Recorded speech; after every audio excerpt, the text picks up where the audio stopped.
Olá, meus queridos, sejam bem-vindos às redes sociais da Igreja do Coração. Nosso privilégio, prazer e grande honra em podermos compartilhar da palavra de Deus com você. Seja muito bem-vindo sempre.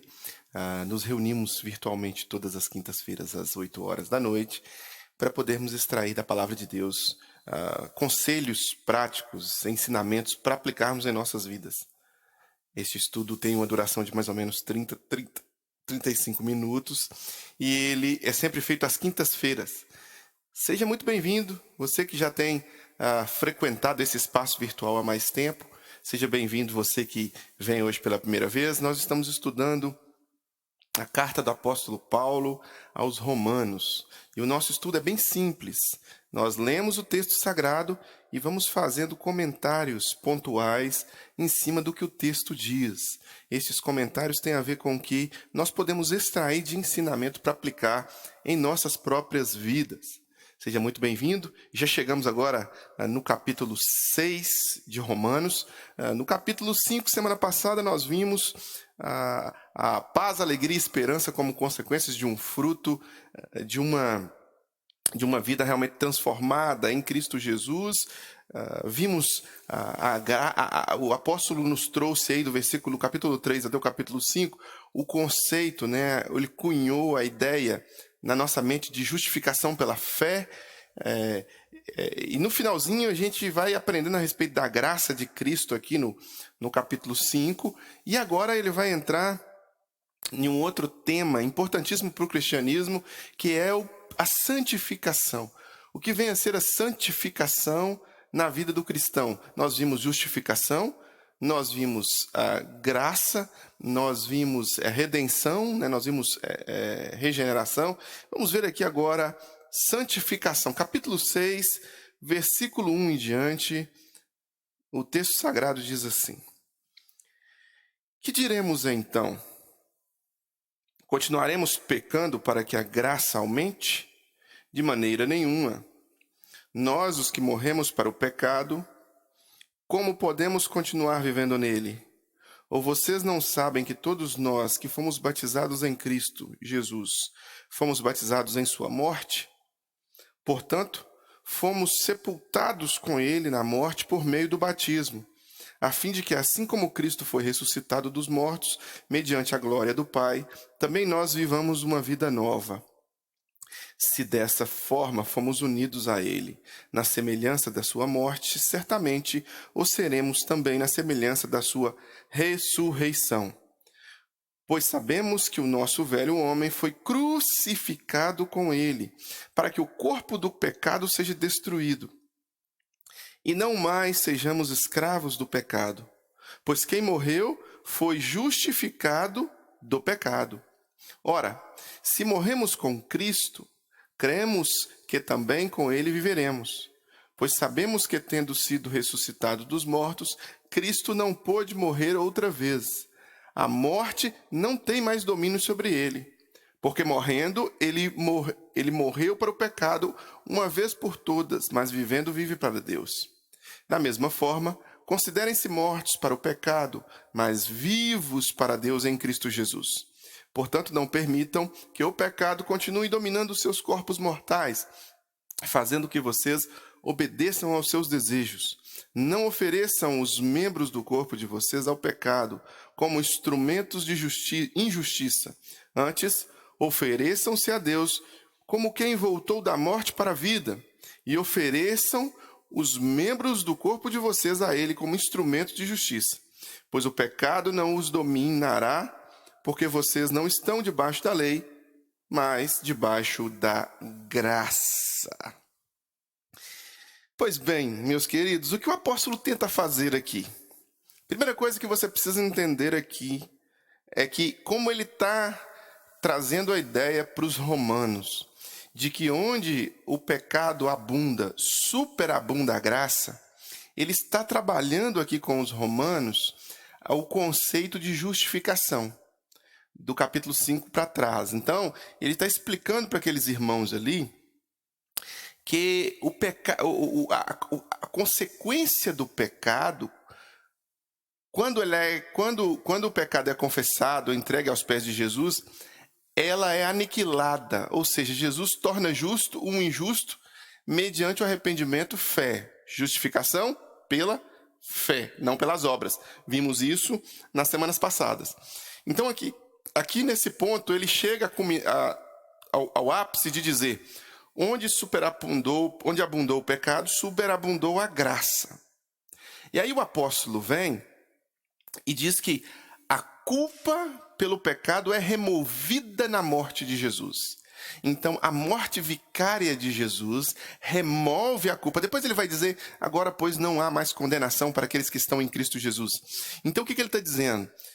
Que que o cristão que se entrega a Jesus, confessa os seus pecados, não recebe a punição, porque Cristo levou sobre si todos os nossos pecados.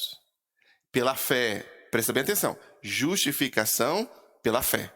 Então aqui Cristo já levou os pecados. Então a morte de Jesus é uma morte que aniquila a consequência do pecado. A ressurreição de Jesus, vitória sobre a morte, inaugura uma fase de vitória sobre o pecado diário. E nós, como cristãos, chamamos isso de processo de santificação. Como ele disse que onde abundou o pecado, superabundou a graça, ou seja, haveria perdão para os pecados, as pessoas poderiam, de certa forma, se perder e achar que, de certa forma, já que a morte de Jesus aniquilou e anulou toda a condenação pelo pecado, então não tem problema. Então nós podemos, como creem alguns progressistas, já que Jesus já morreu por nós podemos, se chafurdar na lama, rolar no chiqueiro. Não é isto que o apóstolo Paulo ou que a Bíblia Sagrada diz. Pelo contrário, a Bíblia nos convoca a uma vida de santidade. Que você vai conseguir a estatura perfeita de santidade igual a que Jesus conseguiu? Não, você não vai conseguir. Você vai pecar, você vai errar, você vai falhar. Mas isto não é desculpa para nós nos chafurdarmos no pecado, para nós rolarmos na lama. Não é desculpa. É isso que o apóstolo Paulo está tentando dizer aqui. Que o pecado não terá domínio sobre vós. Que diremos então? Continuaremos pecando para que a graça aumente? De maneira nenhuma. Nós, os que morremos para o pecado, como podemos continuar vivendo nele? Então aqui há um convite à santidade. Há um convite do apóstolo a termos uma vida santa. O que é uma vida santa? Na nossa cultura brasileira, infelizmente, nós temos um conceito de santo um pouco distorcido. Um pouco não, muito distorcido. Por causa da nossa herança católico-romana, acabamos acreditando a palavra santo somente aquelas figuras e personagens que foram destacadas na história do cristianismo. São isso, são aquilo, santo aquilo.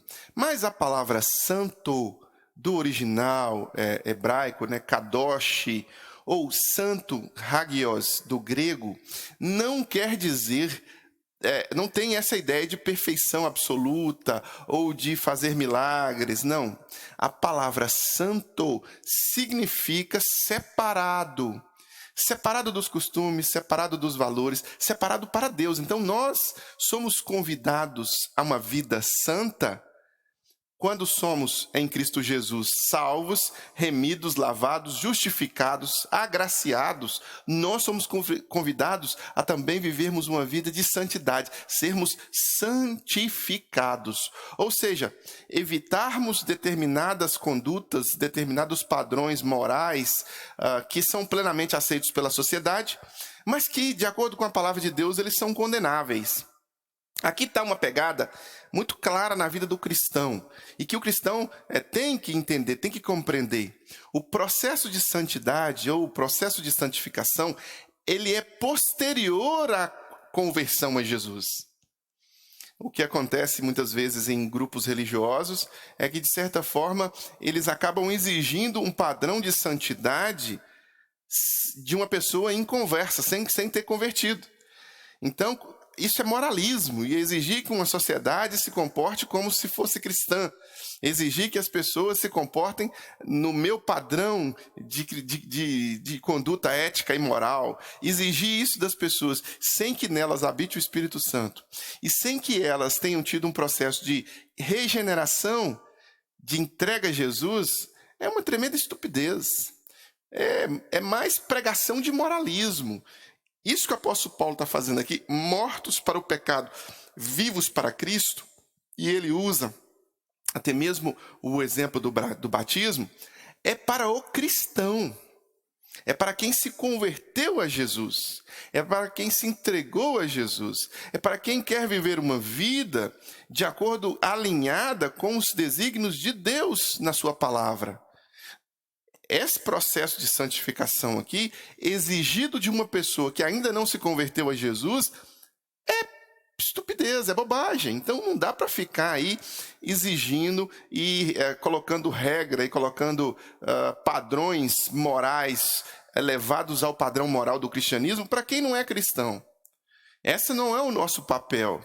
O papel do cristão é olhar para si mesmo e exigir de si mesmo padrões morais e éticos elevados, condutas e boas práticas que tenham um alinhamento com a Escritura Sagrada, um alinhamento com os desígnios de Jesus, um alinhamento com o que Deus nos deixou através dos profetas, através dos apóstolos, através da sua divinamente inspirada palavra.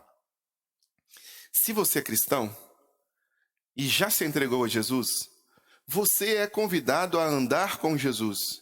E andando com Jesus, naturalmente, você vai começar a praticar essas coisas que o apóstolo Paulo diz aqui. O apóstolo usa o exemplo do batismo. Morte para o mundo, vida para Cristo. Lembre-se, morte para o mundo, ressurreição em Cristo. A morte de Jesus aniquila a consequência do pecado. A ressurreição traz para você vitória sobre ele. E agora o apóstolo diz que você é convidado a viver para Cristo. E vivendo para Cristo, você observa em você mesmo padrões que não são agradáveis aos olhos de Deus. E aí você, e só você, mediante a presença do Espírito Santo e o convencimento dele, toma decisões que vão agradar o coração de Deus e que vão alinhar a sua vida à vontade da Sagrada Escritura.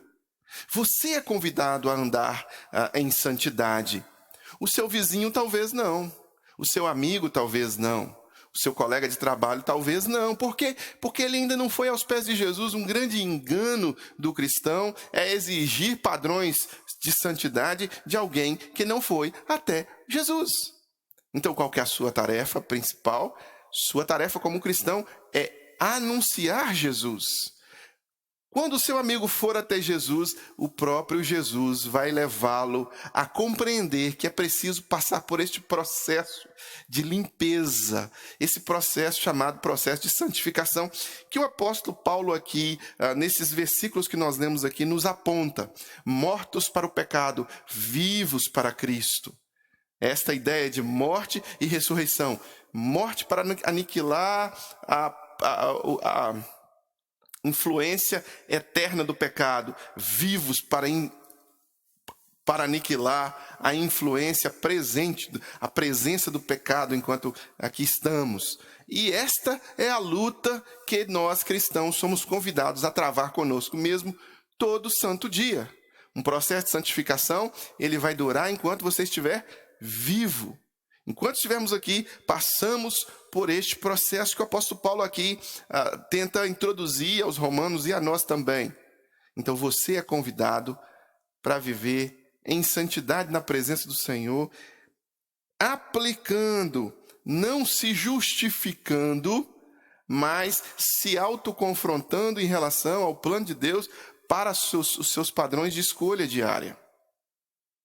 O apóstolo vai continuar aqui no versículo 15, né, usando o exemplo do escravo, né, que agora, antigamente éramos, e aí essa palavra é aos cristãos, antigamente éramos como gentios, né, como mundanos, vamos dizer, usar essa expressão, como cosmovisão ateísta ou secular.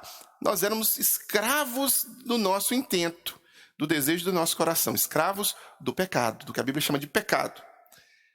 Agora não, agora somos escravos de Cristo, escravos da justiça, escravos da vontade de Deus. Escravos aqui é a palavra escravo, doulo, né? Servo, que se entrega ao seu Senhor. Eu vou ler e depois a gente faz o comentário. Versículo 15 diz, então, vamos pecar porque não estamos debaixo da lei, mas debaixo da graça? De maneira nenhuma. Não sabem que, quando vocês se oferecem a alguém para lhe obedecer como escravos, tornam-se escravos daquele a quem obedecem? Escravos do pecado que leva à morte ou escravos da obediência que leva à justiça? Mas, graças a Deus, porque embora vocês tenham sido escravos do pecado, passaram a obedecer de coração à forma de ensino que lhes foi transmitida. Vocês foram libertados do pecado e tornaram-se escravos da justiça. Falo isso em termos humanos por causa das suas limitações humanas. Assim como vocês ofereceram os membros do seu corpo em escravidão à impureza e à maldade que leva à maldade, ofereçam-nos agora em escravidão à justiça que leva à santidade. Quando vocês eram escravos do pecado, estavam livres da justiça. Que fruto colheram então das coisas das quais agora vocês se envergonham? O fim delas é a morte. Mas agora que vocês foram libertados do pecado e se tornaram escravos de Deus, o fruto que colhem leva à santidade, e o seu fim é a vida eterna. Pois o salário do pecado é a morte, mas o dom gratuito de Deus é a vida eterna em Cristo Jesus, nosso Senhor. O apóstolo aqui faz esta inversão, né? Mostra como nós, cristãos agora, que outrora, que antes, éramos escravos dos intentos, do desejo do nosso próprio coração, vivíamos uma vida centrada no que mais nos parecia agradar, somos libertos desta escravidão em Cristo Jesus. Esse grilhão é quebrado e nós somos convidados agora, livres, voluntariamente, a nos tornarmos doulos de Jesus. Doulos, ou seja, escravos da justiça. Debaixo da graça de Cristo, nos tornamos devedores dela. Debaixo do perdão de Deus pelos nossos pecados, nos tornamos devedores da graça. E o apóstolo começa, olha para você ver, o versículo 15, ele começa fazendo perguntas retóricas para esses irmãos. E então? Vamos pecar porque estamos debaixo da lei? Porque não estamos debaixo da lei, mas debaixo da graça? De maneira nenhuma. De maneira nenhuma, ele mesmo responde. Hoje em dia, existe uma corrente muito grande no meio do cristianismo evangélico que advoga bandeiras que desequilibram um pouco a balança entre obras e santificação. Muitos cristãos hoje em dia, os chamados cristãos progressistas, ao meu ponto de ver, é uma expressão que é difícil, né? A mesma coisa de você dizer cristão ateu, ou cristão, ou judeu nazista, negro racista.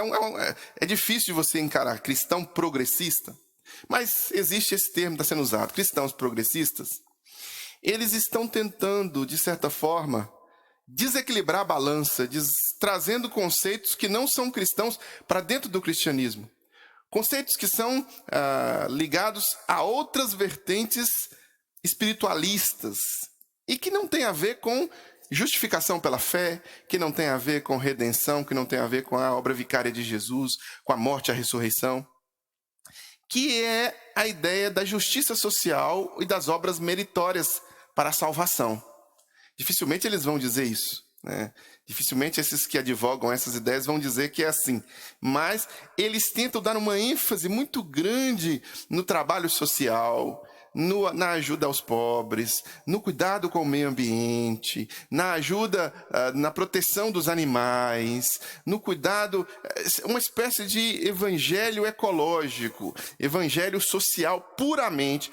E eles vão diminuindo, não que essas coisas não sejam importantes, todas elas são importantes, mas eles dão peso triplicado, quadriplicado, eles colocam um peso máximo nessas coisas e se esquecem e ignoram todo o processo de santificação, iniciando com a regeneração até a glorificação.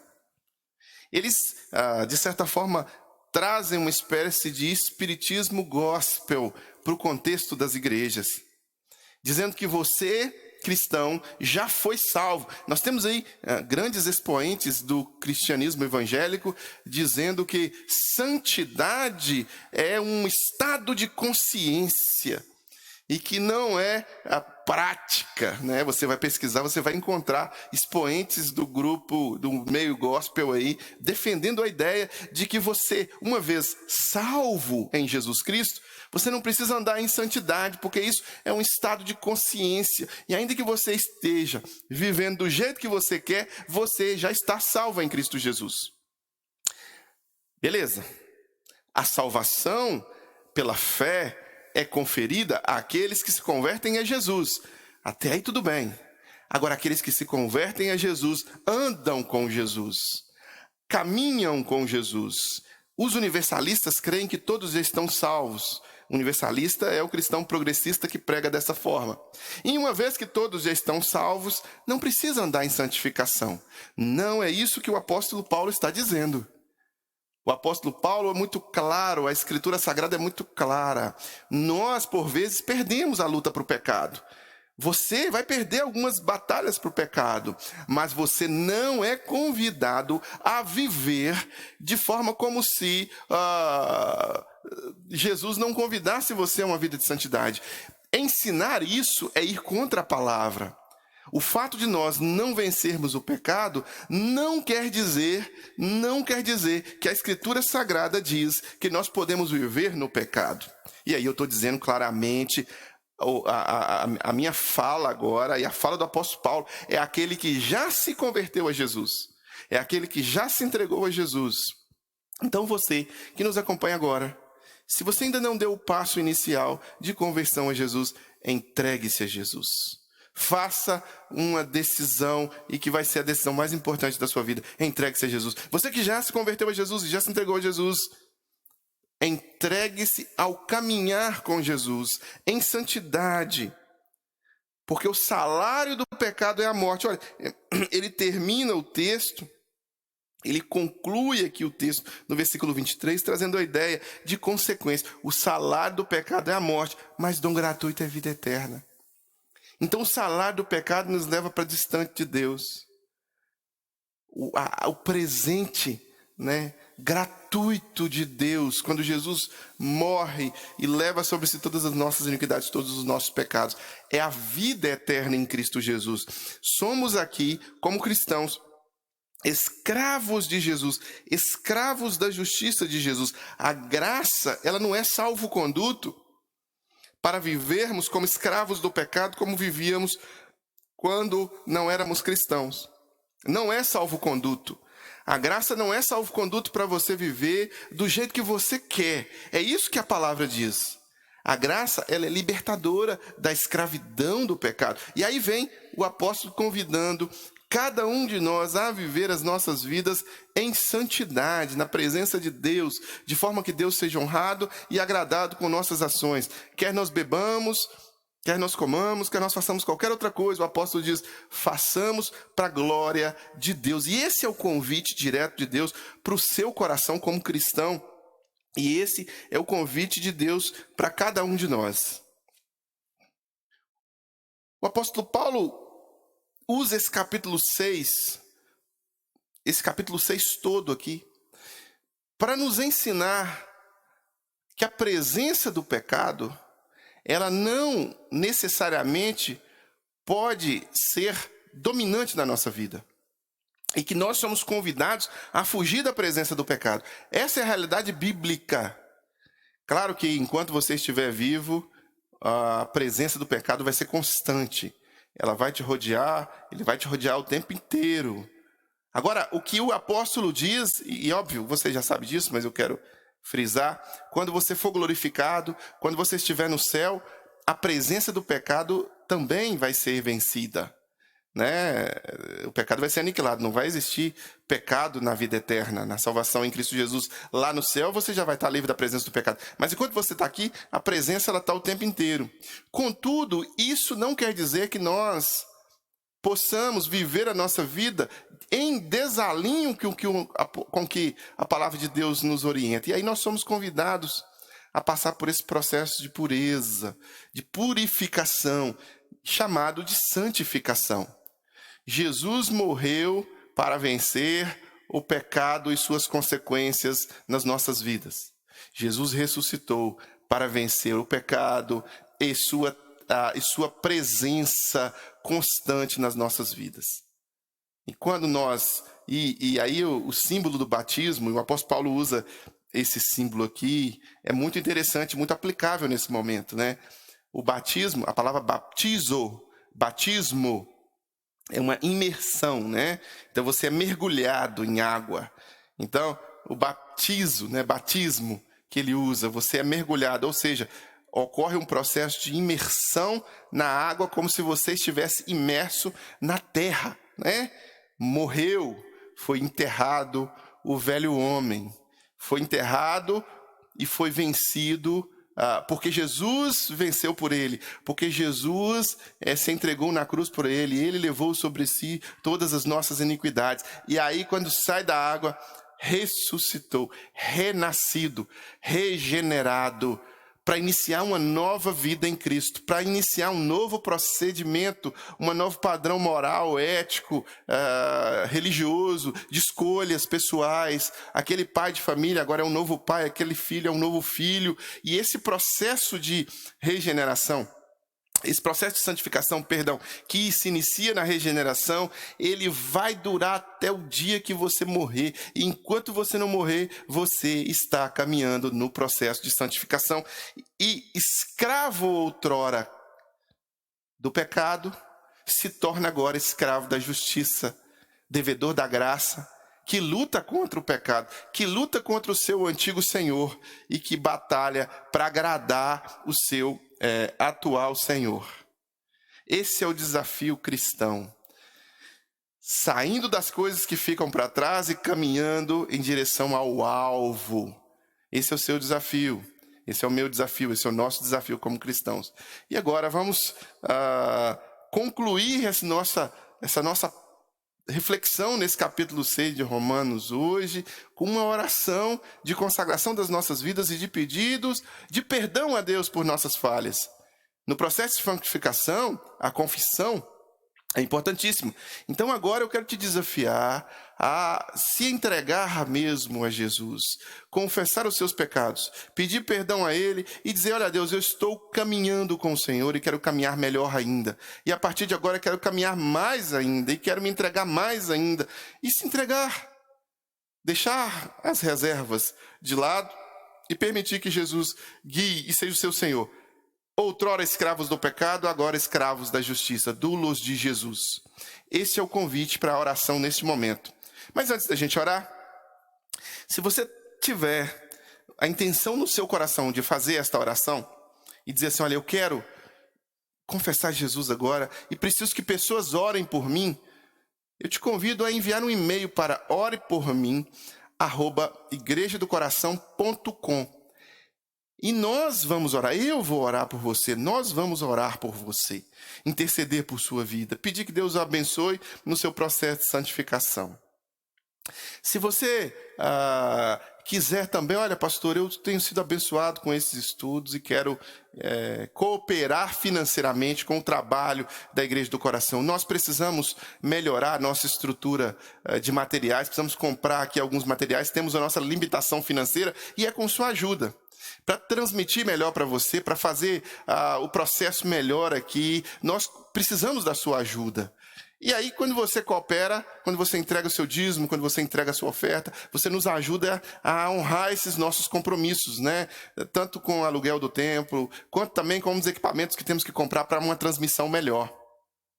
Então, tá na sua tela aí a chave Pix da Igreja do Coração, financeiro@igrejadocoração.com. Através dessa chave Pix, você pode fazer uma transferência bancária e essa transferência vai cair na conta da igreja, que vai ser usado para expansão aí do reino de Deus e melhoria no que nós estamos precisando aqui dos equipamentos.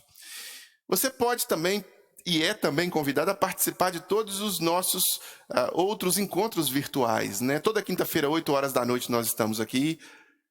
Marca na sua agenda isso. Todo domingo pela manhã, nós temos através das redes sociais da Igreja do Coração também, um outro encontro ao vivo pelo Zoom, que é transmitido para as redes sociais, domingo, 9 da manhã. Todo domingo, 18h20, nós temos também um outro encontro. A pregação que é feita aqui no templo, ela é transmitida em tempo real, a partir das 18h20 para você.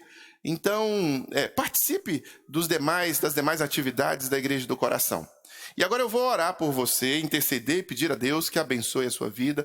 E depois da oração estaremos despedidos. Mas ore comigo agora, fazendo a sua entrega, fazendo a sua confissão, fazendo aí a sua contrição, e entregando a sua vida a Deus e pedindo que Ele possa auxiliar você nessa decisão de santificar a sua vida e de caminhar debaixo da luz emitida e emanada pela presença de Jesus.